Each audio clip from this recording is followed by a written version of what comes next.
Good afternoon. I hope that everybody managed to log in on time.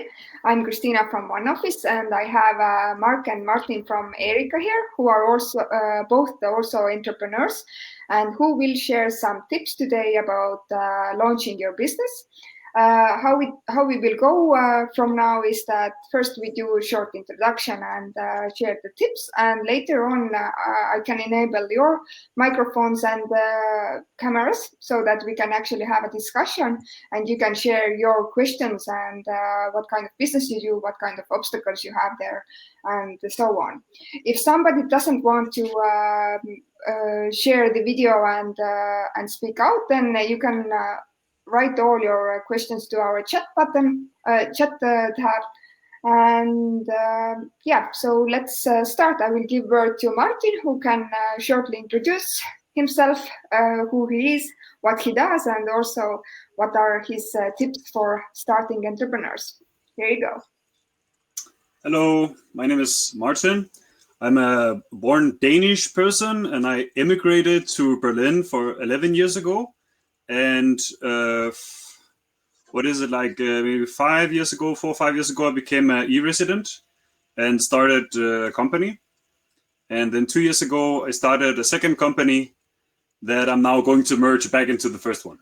So I have 11 years experience as being a freelancer.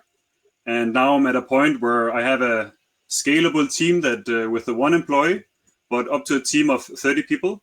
So the thing that maybe I can talk a bit about today is how you can manage to transcend the freelance single person mindset into actually having a scalable business without having extra overhead and the risk that usually comes with that. And there's also my tips that I want to share is some hard-earned lessons myself. I've spent maybe over between 10 and 20,000 euros of my own money to earn these lessons. So I'm not saying that they are true, but it at least taught me some things, and I really hope that you will at least consider some of the advice I have. So thank you for being here. We're in a small group, and it's nice we are 3 presenters and 3 people listening. So I'm very looking forward to the Q&A session later. So a bit about my service. I started as a graphic designer 11 years ago, quickly started to make websites. Then I went into web apps. Then I went more into the back end, became full stack, and I developing web applications on the Google Cloud platform. Then I became a Google certified cloud architect. And then I started to produce applications with teams of developers and designers, where I would be doing the architecture and project management. Now I'm focusing more at the moment on a new service I call Automation Audit, where I help companies, organizations, especially startups, to get an overview of their infrastructure and then help them with the consultation, what software they should keep and use, how they can improve their organization as a system. So if you are a developer or working in this field, you learn how to think like systems thinking, and that can be very useful to identify and eliminate bottlenecks and to help your organization work more as a whole. If you are a single entrepreneur, this is not something for you, but this is for startups that are growing for a while and start to lose oversight over what software they're using and over their processes and who is responsible for what. Besides that, I'm about to close a failed startup I made. So that's also why I want to share some information about that I wanted to make €1 million in 1 year. I think that's many people have that dream as a side project besides the full stack development I was doing. So regarding that failed startup, that's something that I don't see as something negative, but as something positive. I think like failure is so valuable when you learn from it, and that's where I am also happy to be able to be here today and share some of the things that did not work for me, and the things that I had to learn what I was doing wrong. So maybe I can save you money, time, and some suffering. Okay, Angelica saying she can't hear so well. Is anyone else having problem to hear me? No, good. I can hear you well. Okay. Let me see. All right, good audio connection, David says. That's awesome. So let's maybe jump into it. If you have any specific information about me, I think we will share. There's a link to LinkedIn on my website. You can go there and check it out. Please connect with me on LinkedIn. I'm also writing a blog called Digital Strategy, where I share information about digital marketing, business process automation, and especially on landing page campaigns. So 5 tips. So the first tip I have is live for today and plan for the future. So in my experience, if you are unhappy and stressed today, you're going to be also in the future. And I think this is something that was very hard for me to learn, because it's so natural to think that we have to achieve some goal, and then when we achieve it, we'll be happy. Like, you're an entrepreneur and you think that you have to have success with your service, and then when you have the success, you will have more money, more free time, the peace, the freedom that you want to achieve. But in my experience, it's like you never achieve it, and it's like you're automatically always moving the goalpost the closer you get to a goal. So this is actually something to do with the dopamine in the brain, that when you achieve a goal, it will just be satisfying for a very short time, and then you need directly a new goal. So it's like being on social media. You can get stuck. You do it forever, and you can actually burn yourself out like that very easily. So as everyone knows, if you spend 10 hours on a news feed on social media every day, it's just gonna damage you. Like pursuing the goals with your startup, with your business, and not enjoying it in the moment is also going to burn out you. And if it burns out you, it's going to burn out your business. So one of my main things I want to tell you today is that you have to consider yourself and your business as one thing. It's a one system. So your own physical body, the health of your body, the health of your mind is directly connected to the health of your business and the health of your client relationship. So don't think that you just have to hustle a lot and then you're going to make it. Like, working harder on the business and then damaging your body on neglecting your physical health or happiness is not going to give you advantage. It's actually the opposite. Like, if you yourself is physical, nice shape, happy, and have energy, that automatically lifts your business. It's counterintuitive, especially in like the hustle startup scene, maybe, where people are proud not to sleep enough or to work so much. I think it's kind of neuroticism, and I think that often it's kind of an addiction as a response to childhood trauma. So I don't want to go too much into that, but I'm serious about take care of your body and your happiness and your health, and you have to be happy today with how you do your business. Otherwise, you will not get it later. That's my opinion. So for me, that goes into the second advice is do something that you would also do for free. It's very cliche, but really, I really mean it. So if you think you have found some niche in the market, you can make money with it. Like, really think about it. Even if you are right and you find some niche in the market, you can make 10 times as much money, right? And you're gonna get rich or whatever. And then you'll be very successful. And then you will get 10 clients every day new. It's gonna like boom, but you don't enjoy it. So just imagine that small pressure of not enjoying what you do times 10 when you're successful. It's just gonna be like a huge negative force. And believe me, as soon as you make the money, it will not mean anything to you anymore. Like, yes, you need the money. Yes, you need to be profitable. Otherwise, you can't do the business. But in my experience, like when I finally achieved it after many, many years, I didn't care about it anymore. And that was kind of depressing because it left like that hole. There was like, I'm going up the hill. And then when I went up, it's just like, okay, it's just going down from here. So what is the point? So for me, why I work is I want a specific lifestyle. I want to choose when I wake up. I want to choose when I go to bed. I want to choose where I work. I want to choose when I work. I want to choose with who I work with. And I want to always be able to say no. So for me, it's a lot about physical freedom to be able to move around. That's why I'm e-resident. That if I can say, I don't like this country anymore, I can just go take my bag and go to another country, and it's no problem. I continue business. And then I pay my income tax there. Like, I'm not digital nomad, but I live here. So I want that freedom also from the governments, that if my government become like a tyranny, like I live here in Germany, it could happen. Like today, they just announced complete lockdown, for example, and I can't even go outside my door anymore. So I'm in an outside prison. So this could get even worse, right? Like theoretically speaking. And then I have the ability to say, well, I will just go over the border here, 10 kilometers away, and I'm in Poland, where there's no lockdown. Or I can go 50 kilometers there to Czechoslovakia, and I'm in Czech. So for me, I want to have a life where I feel I'm free and that I do things voluntarily. So if I feel I'm forced to do something, then I get under stress and I perform bad.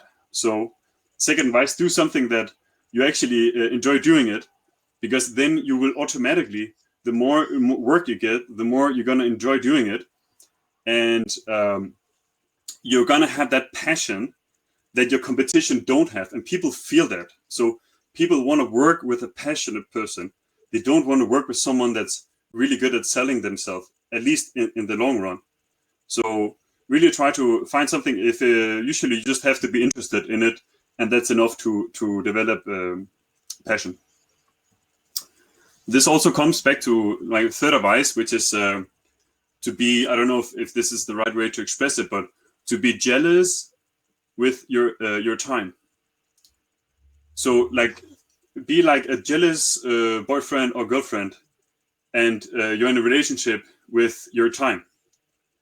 So anyone who wants to take your time or spend your time, don't take anything for granted. Like, even maybe if you have someone in your family or a good friend that wants to be an hour with you on the phone every day, like, think about, is that something really you want to give the person? Or social media platform, how much time do you spend? So I have the devices. I have my iPad Pro, I have the phone, I have my MacBook, I have my Linux computer, I have a PlayStation 4. I have all these devices, and they are all competing for my time.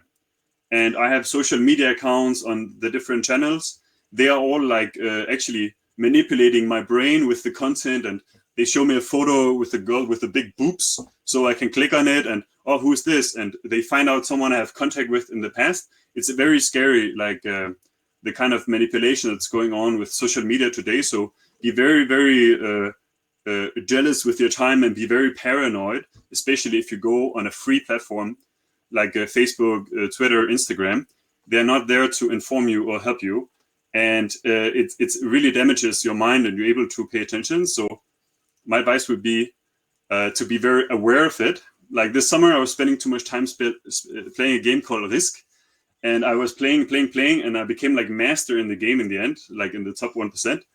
And I maybe spent many hours in the day on that, because I didn't have any work at the time. It was summer, sitting outside. But in the end, I was just, wow, I spent like 30 hours this week on a game. And so the iPad has this feature that I could say I put a time budget, right? And I say, well, I have all the excuses to say, well, I really love playing this game. You know, it brings me happiness. So I don't want to cut it out. I don't make any money with it, but it's happiness. So I don't want to let go of it. And I think I should not, because it adds to my life quality. But maximum half an hour, one game in one day, right? And then I said, okay, I spend maximum 1 hour Monday to Friday. So anyways, just be very deliberate about your time. Maybe take just 1 week where you keep a journal and you write how much time you're spending on things. I'm not saying to become like a tracking freak or something, but just like 1 week, and then notice like, wow, I'm spending this time on emails, I'm spending this on social media, I'm spending this on this and this and this. And then if you do that 1 week, I promise you there's going to be like one epiphany you will get about where you are spending way much too time that you actually don't want, but you're just being drawn in by the dynamics of whatever that thing may be,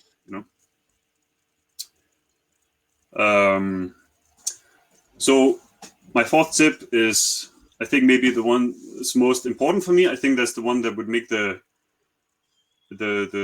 biggest difference if you are successful with your service or your product. There's many ways to explain this. Some people call it user obsession or user-centric design, or Jeff Bezos is talking about this, that you have to be obsessed with your customers and do everything for them. Don't think about that you know anything yourself. But the way I want to talk about this mentality is to develop a servant mindset. So I was also having a good talk with Christina about this yesterday, where so today most businesses are like this. You have a pyramid structure in the company. So you have in the top the CEO, the founder, maybe the co-founders below, and then you have the top managers, and then below that they have like the minions, the workers. And usually it starts with one person is doing everything, and then he delegates out to other people responsibility, and then they hire people to do these tasks. But everyone is serving the master at the top, right? And the pyramid grows downwards, right? The expansion, maybe they have 100 employees, and then some people that were in the bottom, they get the middle managers, and then they hire people in the below, and then it grows the roots downwards like this. And in the top, you have the leader, who is like a demigod, right? In that organization, is like, his word is like the truth, and it could be dangerous to question him. You can lose your job, lose your power position, because he often acts like that. Power often corrupts people like that. I had very rare experience with real good leaders. It was usually people with psychological problems or people that develop them after they get too much power. So what I suggest is that you are now starting a new business. Hopefully you'll get successful. And please, what I wish for the future for the world is where you take the pyramid and you put it on its head. So a real leader is not the one that everyone is working for. A real leader is working for everybody else. The real leader is carrying the whole fucking thing. Like he's the point, because that's actually practically true. That's closer to how the real world is. If you have a CEO that breaks, it cracks down, and then maybe the next level can carry it, but only if they are reliable, right? If you have a company structure like this and they want to save money, they just cut off from the bottom. But as so often happens, company, then there's no loyalty, and it kind of like unravels, because there's no support from the below. People can't hang on anymore. But if you have a company where the leader is serving everyone, you get this very supportive feeling. That means that if you have someone working for you and they do a mistake, it's your fault. If they don't deliver on time, it's your fault. If you have a customer support person and they're not happy, it's your fault.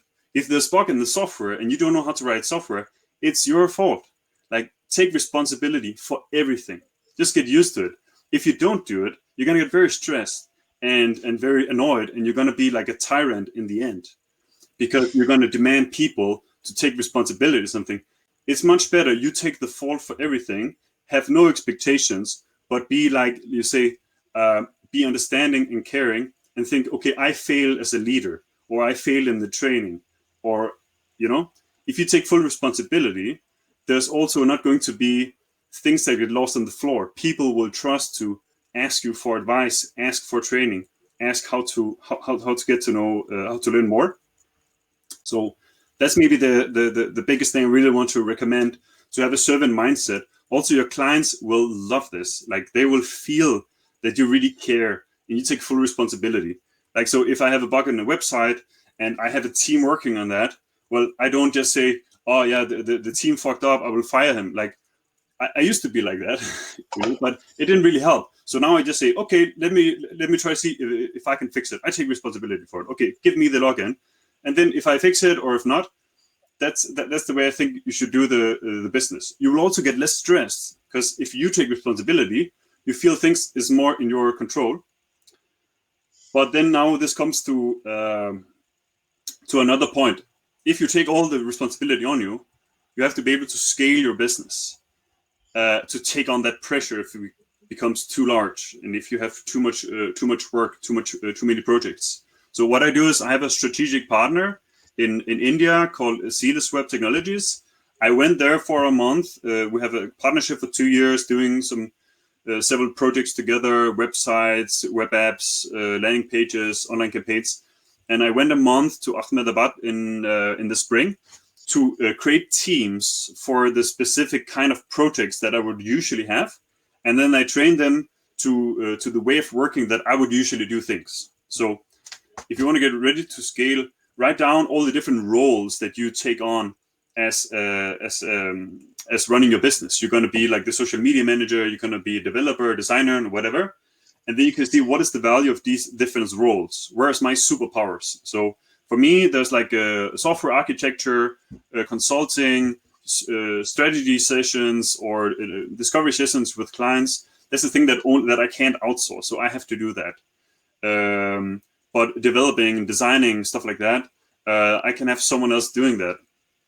So creating these teams and having a strategic partner that you outsource with has zero overhead, right? So I went there and I created these teams with 30 people so that I'm ready to scale before it happens. And I already took the time to train before the situation arises. So now I can take on any projects that I want and I have my teams ready. I'm ready for success before it happens, and I'm not going to get burned out, and I can still take full responsibility.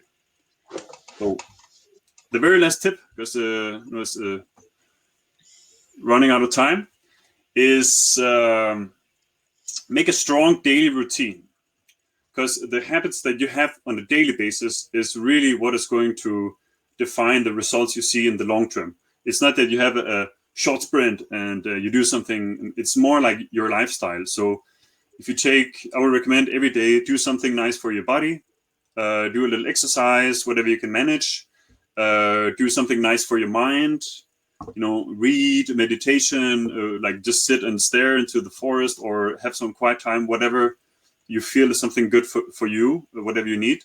Do something like be quite selfish. Like I like to start the day, maybe the first 2 hours. I do little emails, but I'd like to do that, spend things that interest me. Like I run in the forest with the dogs. I take time to read. I care for the plants in the house.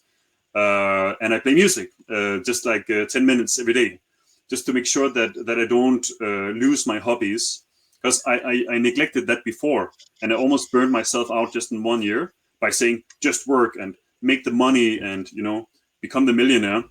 And in the end, I was so low as a person, as a holistic person, that I didn't care about anything more. I was starting to get depressed. So if you really love your startup thing and it gives you joy, then do that all the time. It can be some people, they love it. They feel joy from that.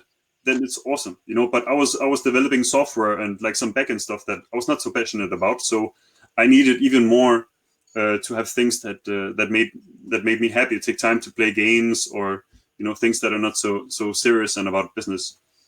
So yes, the very last thing, and I know Mark will also talk a little about that.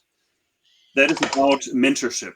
So with these daily goals and routines you have, it's very good to set some goals. And I myself, something I'm gonna promote here as well. I'm a part of something called Growth Club, and that's where every week I have a 1 hour mentoring talk with another startup founder, and we spend half an hour mentoring each other to see how did it go with the goal you had last week, what were your bottlenecks, and how can I help you to get your goal achieved for the next week. And that's something that helps me not to forget my goals. And I learned a lot because every week I talk with a different founder, and there's so much experience that you can learn from each other. So Yes, I would recommend you to join that. I also have a promo code that if you join there, you get the first month half price. It's very cheap. And besides that, Mark and I are board members of EERICA, the Estonian e-residents International Chamber Association. We are trying to represent, promote the wishes and wants from the e-residents as a non-profit organization. So we also love you all to join EERICA. It's only €5 per year. So please join us there. I'll put a link as well. If you go on the website EERICA and it says join us in the top right, you simply have to click that and then click log in, and then in the bottom, don't have an account yet, sign up with e-residency card. We're working a bit about on the UX there. Here's the long link for that. We love you to join. But I think that's what I wanted to share. If there's any questions, you can save that for the end for the Q&A. And now I will give the word over to Mark. Thank you. That was great. I learned a lot there as well. So it's proof that these sort of talks are very useful. So as you can tell from my accent, I'm Scottish. I live in London. I lived in the US for about 10 years, working in New York. My background has been mainly communications in alcohol beverage, as an alcohol beverage marketer, and in luxury goods and a little bit of technology. So back in 2013, I decided that I had enough of corporate life, in as much I thought that I was spending as much time managing other people, managing expectations, as I was actually doing the job that I enjoyed doing and was trained to do, and decided that I would start to work for myself. So for the last 7 years, I've been working for myself as a marketing and brand consultant in a UK company, which I still have and still use. And then round about the time that the UK voted to leave the European Union, that was kind of a trigger. And I think there might well have been an article from the e-residency office or something, and that was the trigger. And I looked at it. So again, my motivation was purely just this would be a good fallback to have a company that's registered in Europe. So I set it all up, and then as I was going through this process, it just completely changed my whole outlook. So it went from being something that I was going to do as an insurance policy, so to speak, to something that was going to become a bigger and bigger part of what I was doing. So I run about at least half my business now through my Estonian company. All my new business I run through it, all my European business. And I feel that I do much better work when I do it through e-residency than I do it through traditional physically based UK. So what do I do? Then I'll go on to my tips. I first and foremost a marketing and brand consultant. So I do the traditional consultancies you would expect by that. And I have clients in the US, in the UK, some European countries, Dubai and Pakistan, Karachi, and occasionally in the Far East, and also in Moscow, but not very much there. And then because of e-residency and because of taking a different approach, which I'll talk about in a second, I started to look at digital services, and now I do a daily, on a weekday, a weekly and a monthly briefing, which I send to clients, contacts, subscribers, and that's mainly on business politics, trend, marketing. And if you drop me an email, I'll add you to it for free. And that's been really exciting. I've really enjoyed that. So my 5 tips. I've touched on one already. E-residency absolutely changes your mindset, and you should be open to that. I'm not young. I am 51, so it is possible to kind of change your mindset. Oh, and I can see somebody else was talking about Brexit as well. Good. And because I was running both companies and still do, there was no pressure whatsoever. And in many respects, e-residency has been like a bit of an experiment. So I've been much more free thinking about it. And you make decisions, I find, on the basis of the whole proposition, rather than be limited by where you happen to be physically. So the minute you're out of the box of the usual constraints to a business, I think it does start to change your ambitions. I think it takes away a whole bunch of restrictions and conditions. Martin was talking about that. So I think you think freer, much freer. I tend to say you're unshackled, because you're running a business that is in a different country. So why shouldn't you be? Why shouldn't you be global in that respect? So I think it's a fresh start. It's a very global way of looking at things. By its very nature, Estonia is a very, innovative country. And that's the other thing, not to go into politics, but if you look at the role that Estonia plays in the world, it punches way above its weight. And that's quite interesting because I think even in the last 18 months, people's perception of e-residency in Estonia has changed. It was fine, but I think it gets better and better because people will have heard about it.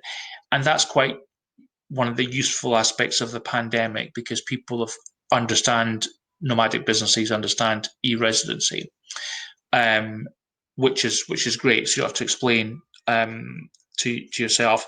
And I will just say one thing about Brexit. Not so much now, but about a year ago when we hadn't even left yet, I won 2 pieces of business where I wasn't going to win because they said, oh, it's going to be too complicated because you're from Britain and it's a British company. And I said, well, no, it's not. I said, I have a European company and it's a European VAT number and that won't change. And I've got a European bank account. And that was it. It was over. Got both pieces of business. And then that will all become helpful. So keep the mindset change. You can do absolutely anything. And there's a great marketplace as well. So I think, Martin's touched upon this, but you will start to look at other e-residency-based companies that might be able to help you as well. The next thing that I think is really important, and it's hard because you're very busy, and it sounds like I'm saying the same thing twice here, but as well as spending time working in your business, you must spend time on your business. So what I mean by that, in your business means doing the things that people are paying for.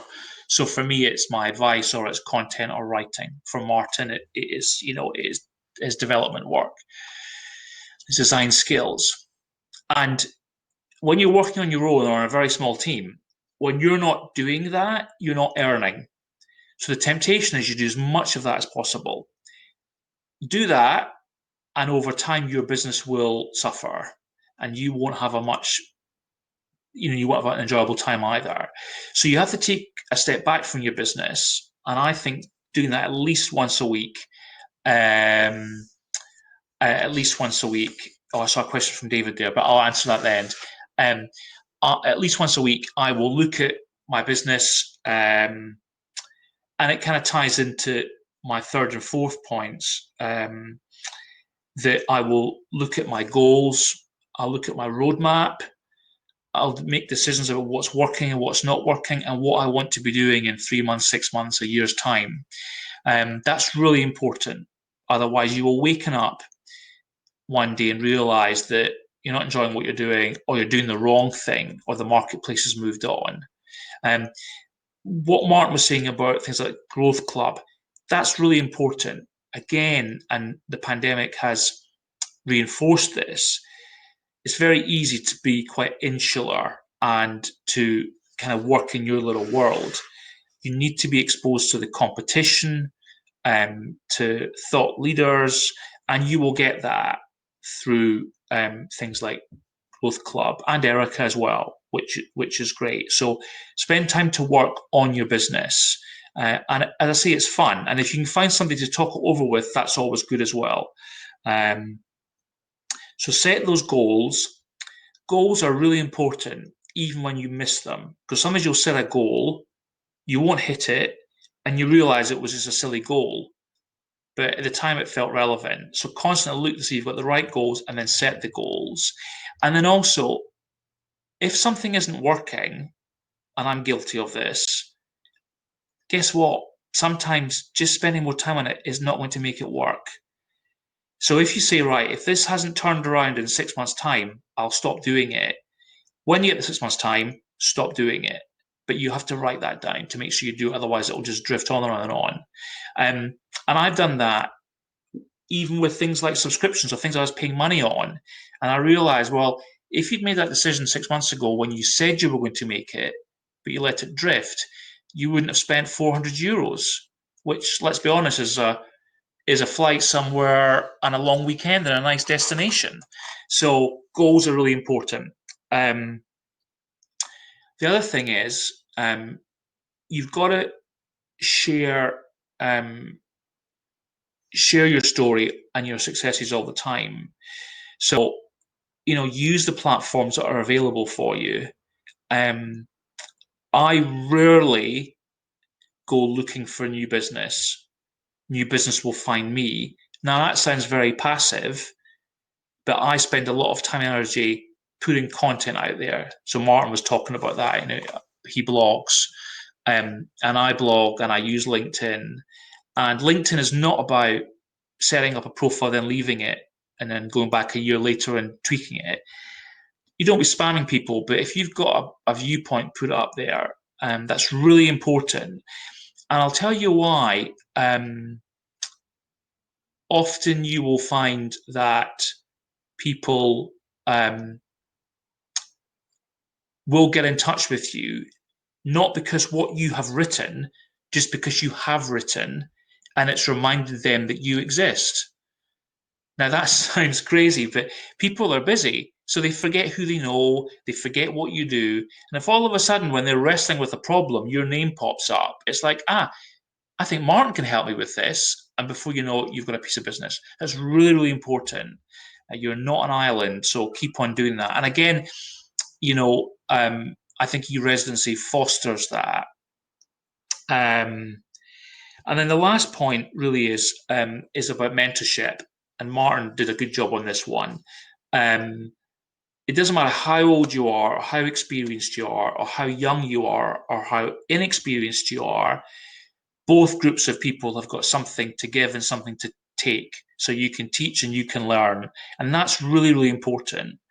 This has been a difficult period because we don't have the same interaction that we do at conferences or meetings or meeting people in a bar or something. So you have to work at it. But that's really important. Mentorship is great, and it should be an enjoyable, rewarding experience. So I'll be honest, Martin doesn't know this yet, but he's like one of my mentors now. And over the last week, I've had 3 opportunities to listen to him. And on 3 occasions, I've walked away with a thought that I want to work on. So that's really important. And again, because we're all entrepreneurial and we all tend to be running in small organizations or one-person organizations, it's quite easy to forget that we need that nourishment. So that's my 5. Yeah, that's great. That's my 5. And all I'll say is that it's really good. And I think ultimately I will probably at some point probably close down my UK business just for simplicity. David asked a question, if I can answer it right now. Yes, I tend to run my UK clients through my UK business, and I have some roles, some directorships that run through that, but everything else is through Estonia. And that's the other thing. If you're either currently running a physical business or you are thinking about setting one up compared to e-residency, it's quite a startling difference in administration. And someone's asked a question, so I'll just give one answer and then I'll shut up. My annual accounts are done by the organization that I use to run my company for me or do the administration behind it. And they did everything for me. And because my mindset is different, I'm very digital with all my expenditure and my receipts and all that sort of thing. I'm super organized. Physical UK business, I'm unorganized. And I think about accounts once a year and I'm late and it's a disaster and I'm hunting for receipts. E-residency, I'm not. It's hard to file accounts in the UK. In Estonia, it was one click. I got told what to do and I go into the portal and I click it. And I think you can all look on e-residency and you can see my micro accounts. But administratively, and this ties into Martin's point about the time, it's much easier. And it's almost, this sounds a bit cavalier.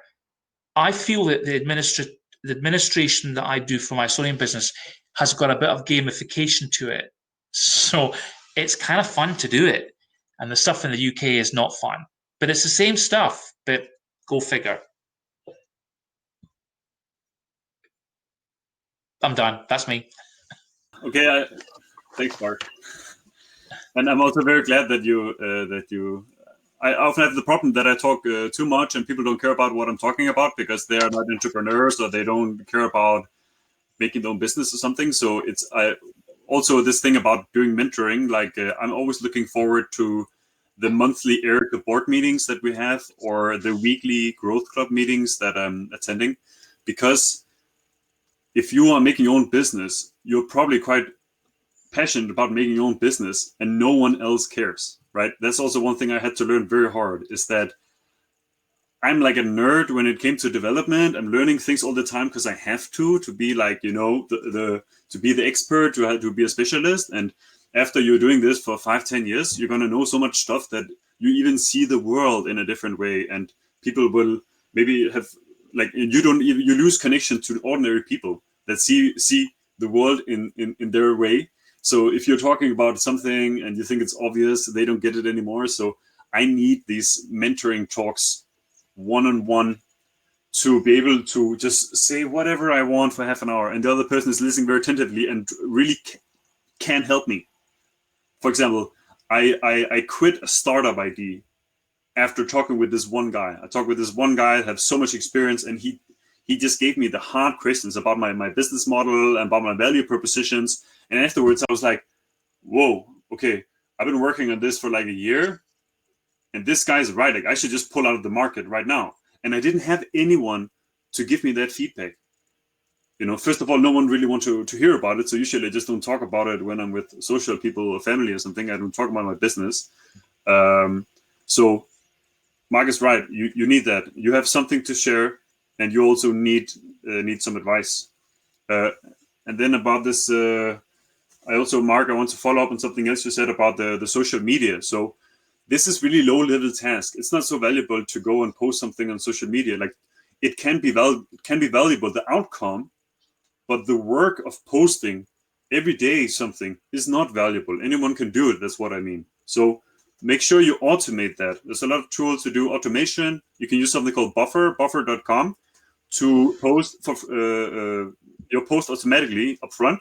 So what I do is that I post every day or 5 days a week, I post something automatically. So as Mark says, then people in my network, they see, he's posting. Because I had some clients that that are very, very happy with my services that I worked for 8 years ago. And they don't think I'm working anymore because they just didn't see me. Because I used to live in Berlin, now I don't live in Berlin, so I don't see them anymore physically. And then they think I'm not working anymore. So make sure you're heard, as he said, but do it automatically, because it's not worth your time to log inside and post something every day. Automate that, or get a virtual assistant in Philippines or something. Also, because it's important for your personal branding. Because if you're not automating, something of your competition is doing it, and they are the ones that will be perceived to be regularly there and to have that that level. Also, you have to know that if you go inside and make a LinkedIn account today and you post some blog article, that no one will see it. And also, if you spend 1,000 euros on LinkedIn accounts, you will get like 10 clicks or something and no conversion. Like I tried that. You need to be organic. You need to get organic traffic, and that just takes 1-2 years work of consistency if you want to compete with the other ones. But maybe you don't need it. Like Mark said, he gets most of his clients from referral. It's the same for me. I thought I could hack the game with automation and then get like 10x my clients, but it didn't happen. It didn't happen. I have a very strong social media presence now and thousands of followers, but I don't have that amount in more clients. So yeah, and there was one last thing I wanted to also follow up with you, Mark, that I think you're right. This is the importance of goals.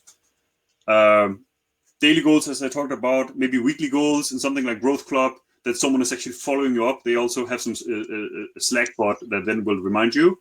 But another thing that I started doing this summer that really has transformed me a bit, I would really recommend, is something called the Compass Letter. It's something I learned somewhere else. I don't take credit for it. So here on my board in the back, I have a handwritten letter that I have written to my future self in 3 months' time. I don't know if any of you have heard this or done this. Mark, do you know this? I have never done it, but I've heard, yeah. Okay, so I started doing this.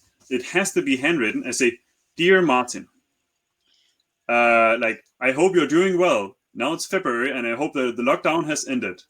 Hopefully you haven't gone completely crazy, you know." And I write a compassionate letter to my future self, and then I write down the things that I'm worried with at the moment.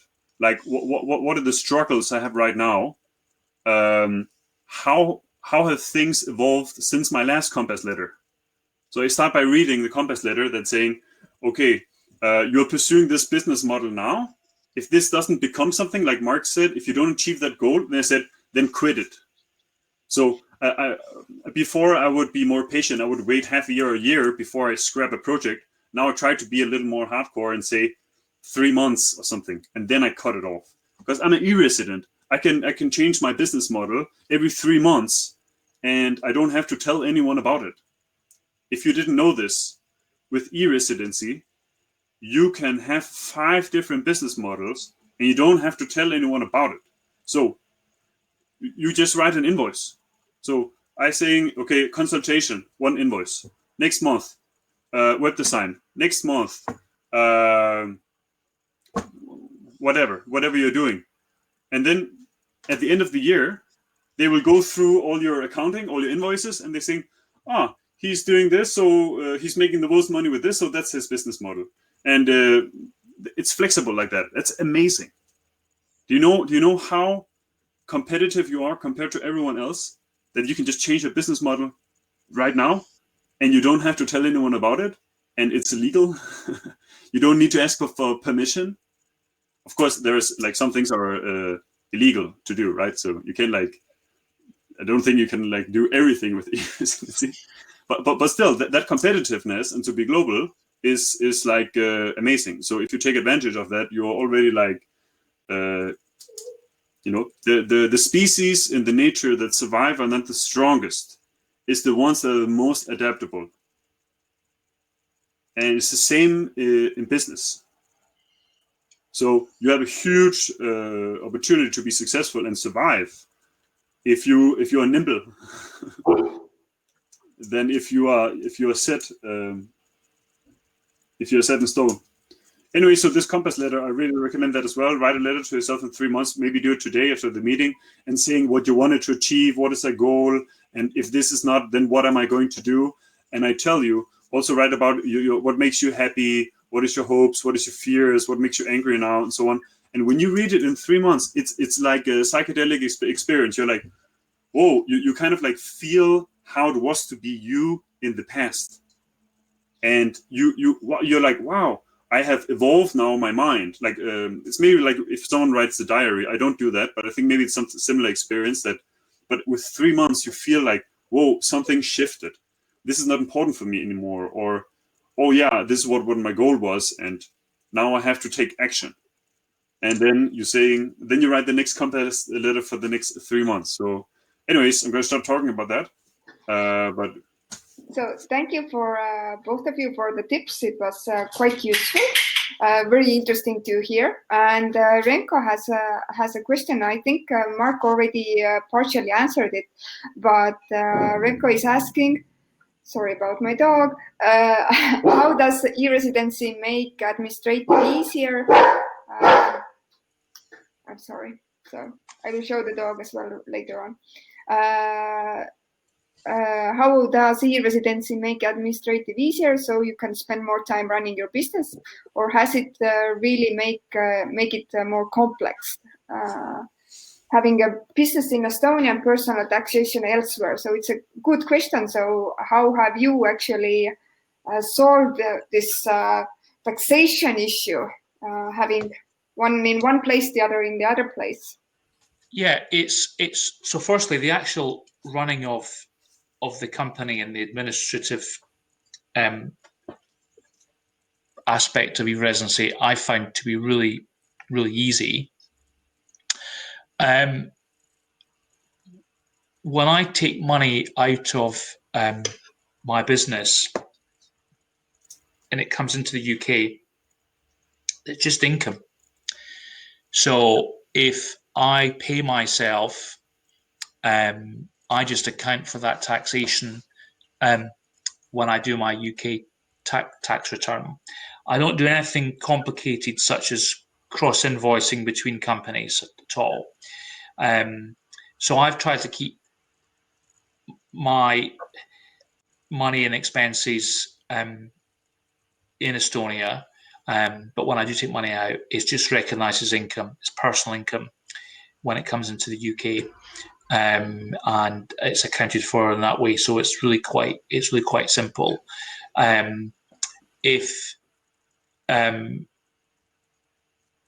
that would be hang on, there's another.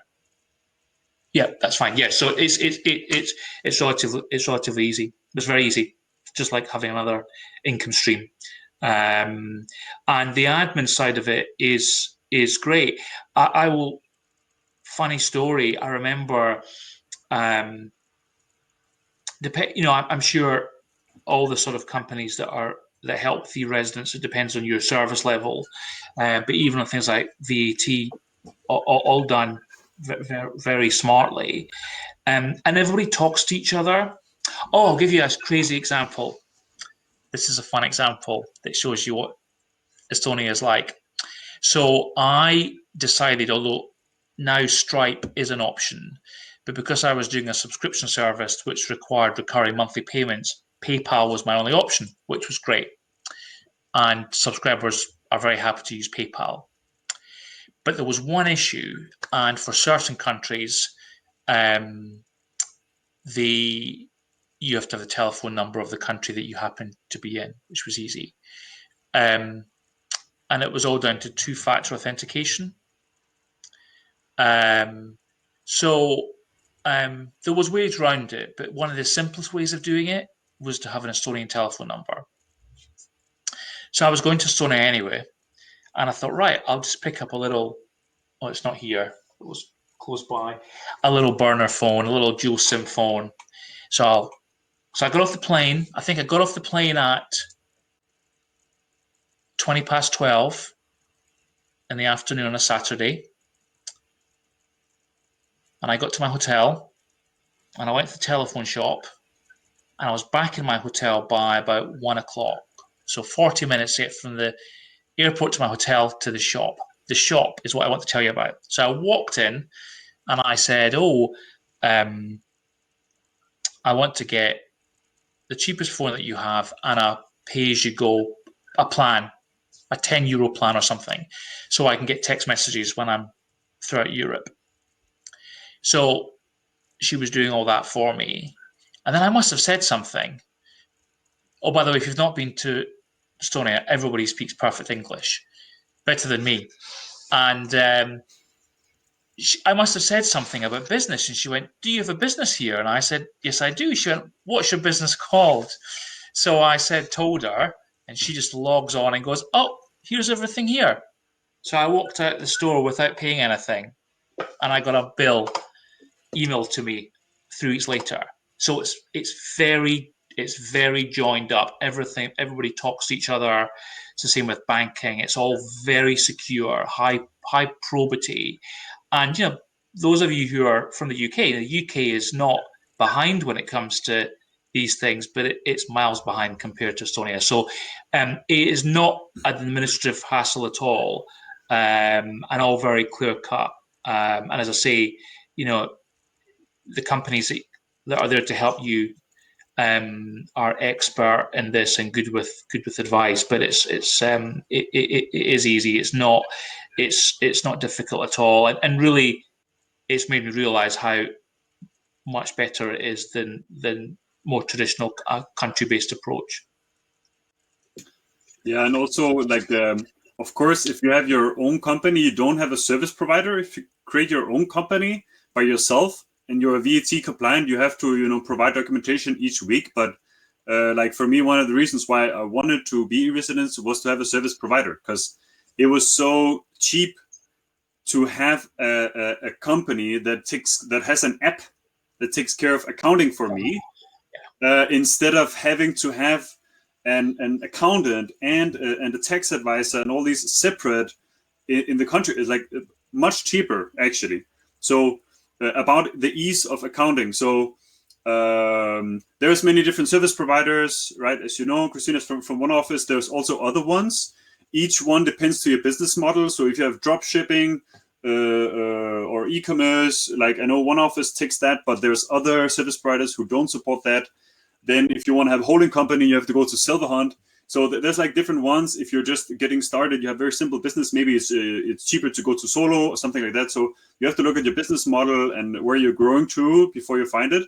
I don't know about all the solutions, and I'm not going to promote any of them, but the one I have, they allow me to have an application. So I have that on my phone or on my iPad or on the computer, whatever. I have one device, and I go on a business trip to the Netherlands to a client.